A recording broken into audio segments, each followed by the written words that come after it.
তুই যা দেখছিস তাই বল, তুই আমাকে যা বলছিস। টেবিল নাম্বার 1 থেকে আমাকে যে ব্যালট পেপারটা দেওয়া হচ্ছে ব্যালট পেপার কেন্দ্রীয়তে, তারপর 1-এ সাদিক ভাই আর হচ্ছে ফরহাদ ভাইয়ের অলরেডি কনফিডেন্স দেওয়া হচ্ছে, মানে এটা খুব ব্যালটটা, মানে আমি দেওয়ার আগে ওটা ফিল আপ করাচ্ছি। তারপর আমি বাইরে ম্যামকে জানাইলাম, তো ম্যামরা আমাকে ওখানে চেঞ্জ করে দিয়েছে, তো ওটা পরে ম্যামরা কাজ করেছে। বাকি দলটার মধ্যে কোনো সমস্যা ছিল না, ওটাতে সমস্যা ছিল। ম্যামরা কি বলছেন তোকে? না অনেক জিজ্ঞাসাবাদ করছে, একটা কোয়েশ্চেন করছে, ওরা বিশেষ করতে চাইছিল না, ওরা ভাবতেছিল যে আমি এই যে দলকে এসে চাচ্ছিলাম না, বাট আমি তো কোনো দল করি না, আমি তো হচ্ছে আমার পছন্দের প্রার্থীকে যখন ভোটে যাচ্ছিলাম তখন তো ওরা দেখে আমি দেখে কম্পিউটারটা পথ দেওয়া আছে ওই পথে, তো তখন আমি সঙ্গে সঙ্গে বেরোই নামটি দেখাই। তো অনেক যেন সাপোর্ট করছে যে টাইমে তো হয়েছে এটার জন্য, তো ম্যামরা হচ্ছে আমাকে একটা গল্প পাঠিয়ে আসছে, এটা দেখলাম মাত্র। তারপর সবাইকে বলতে দেখতে দেখার জন্য যে কোনো কারো কারোকে কম্পিউটার দেওয়া না। ঠিক আছে দোস্ত।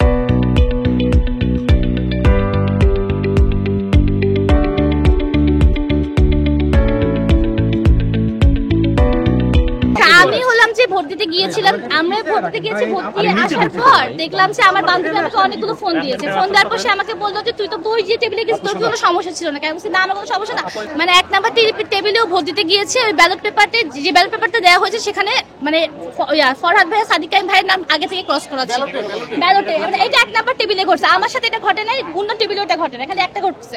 এটা ঘটার পর সে আমাকে এটা জানাইছে, জানানোর পর আমি সঙ্গে সঙ্গে আবার আমাদের মানে ও আবার টিচারকে জানাইছে, টিচারকে জানানোর পর টিচার ওকে হলো যে আপনি তো কিছুক্ষণ আগে শুনলেন, ও বললো যে ওকে জিজ্ঞাসা করছে তুমি কল করো কেন বা হ্যান্ড করো কেন, ফ্যান করো কেন ইত্যাদি। তারপর হলো যে ওকে বলছে যে এটা পরবর্তী হবে না, এটা চেক করতে বলছে সবাইকে আর কি ওখানে, এবং ওকে পাল্টা প্রশ্ন করছিল যে এটা কি তুমি করতে পারো বা এরকম। এটা একটাই হয়েছে এটা আগে থেকে একটাই হয়েছে, আগে থেকে দাঁড়ানো। এইটাই হলো মূল ঘটনা, যে এইটা টেবিল নাম্বার 1 থেকে হয়েছে। আমি মনে করি যে টেবিল নাম্বার 1-এ যারা দায়িত্বশীল ছিল তাদের, আমার তো মনে হলো জিনিসটা তো খুবই আনফেয়ার। মানে ধরেন অনেকেই তো আসতেছে ভোট প্রথমবার দিচ্ছে, অনেকে তো অনেক কিছু বুঝতেছে না, অনেকে তো মানে অনেকে তো ধরেন আপনাদের তো ভিডিও দেওয়া হয়েছে যে কিভাবে ক্রস দিতে হবে কিছু, অনেকে তো অনেক কিছু বুঝতেছে না। তো এই জায়গা থেকে ধরেন যারা উদাসীন বা এই বিষয়গুলো সম্পর্কে অবগত না, তারা তো অনেক সহজেই তাদেরকে করে ফেলবে, সে হয়তো ডাবল দাগ দিয়ে ফেললো, দিতেই পারে, তো ভোটটা তো নষ্ট হয়ে যাবে। তো এই জিনিসটা খুবই অ্যালার্মিং বিষয় আমি মনে করি। তো আর আমি আমার বান্ধবীকে অনেকবার রিকোয়েস্ট করছি তার নামটা বলার জন্য, ও আমাকে এটাই বলছে যে ছাত্রদল হলে বলতাম, কিন্তু শিবিরে ও খুব ভয় পায়, মানে ওর মধ্যে জিনিসটা ভাই ভয় পাইলে তো আজকে এখানে বলতাম না, এমনিতেই শিবিরের হাতে কম মার্ক। রূপেশ তঞ্চঙ্গা।